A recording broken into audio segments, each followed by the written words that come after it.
Pemirsa, dari pantauan tim PAL TV, sudah lebih dari 3 minggu terakhir, harga tomat di pasar mengalami kenaikan yang cukup tinggi. Bahkan harga tomat naik hingga 3 kali lipat, yang diduga karena faktor cuaca.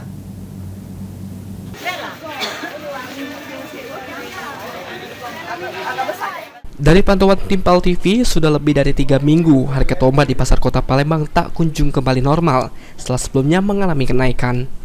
Salah satu pedagang di Pasar Padang Selasa, Ifro, mengatakan, sebelumnya harga tomat berada di kisaran harga Rp8.000 hingga Rp12.000 per kilogram. Semenjak 3 minggu lalu, harga tomat mengalami kenaikan, bahkan 3 kali lipat dari harga normal, yakni di kisaran harga Rp30.000 per kilogram.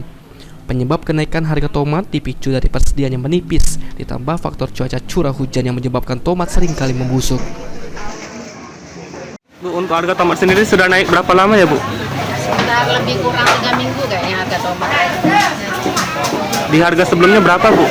Sekitar 8.000, kadang-kadang sampai 12.000.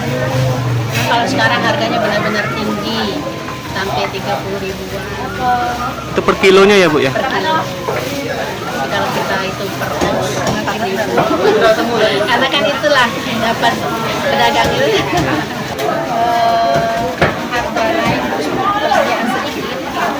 Mereka yang barangnya dari rumahnya, ongkosnya tetap sama mungkin ya. Jadi sampai yang kita mahal.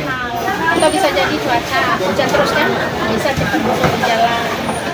Jadi itu mereka harus pokoknya sampai hari kita gitu deh. Pengennya harga stabil, ya kita jual juga nggak bingung. Kalau hari ini modalnya misalnya kita modal 28 harga hari ini, terus besok harganya 24, kita harganya 38, jual misalnya 30, mereka nggak mau kan harga itu. Kalau stabil besok harga segitu lagi, bisa kita jual harga segitu stabil.